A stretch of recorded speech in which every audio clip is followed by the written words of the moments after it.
CM Revanth Reddy వ్యాఖ్యలపై BJP MP Arvind ఆగ్రహం వ్యక్తం చేశారు. సీఎం విధానం మోదీకి, దేశ సార్వభౌమత్వానికి వ్యతిరేకం అంటూ విమర్శించారు. దేశ వ్యతిరేక శక్తులతో రేవంత్ చేతులు కలుపుతున్నారంటూ మండిపడ్డారు. ఇక్కడ చిచ్చు రగిలించి రాజకీయ లబ్ధి పొందడమే సీఎం రేవంత్ లక్ష్యమన్నారు. సీఎం ప్రతి కదలికను జాతీయ భద్రతా సంస్థలు స్కాన్ చేస్తూ ఉంటాయన్నారు అరవింద్.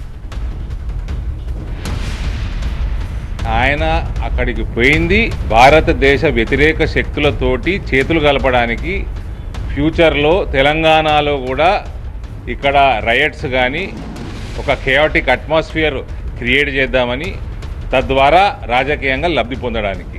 ఈయన నెట్వర్క్ ఇంటర్నేషనల్ నెక్సెస్ ఏదైతే ఉందో మోదీకి వ్యతిరేకం, భారతదేశ ప్రభుత్వానికి వ్యతిరేకం, భారత సార్వభౌమత్వానికి వ్యతిరేకం, ఇక్కడ ఉన్న ఒక సెక్యులర్ ఫ్యాబ్రిక్కి వ్యతిరేకం, ఇక్కడ చిచ్చు రగిల్చాలని ఆయన పోయింది. Is very dangerous for Telangana. ఎట్లా అడ్మినిస్ట్రేషన్స్ ఉన్నా, డెవలప్మెంట్స్ ఉన్నా, మళ్ళీ దానికి తోడు ఇవన్నీ ఈయన చేసేది.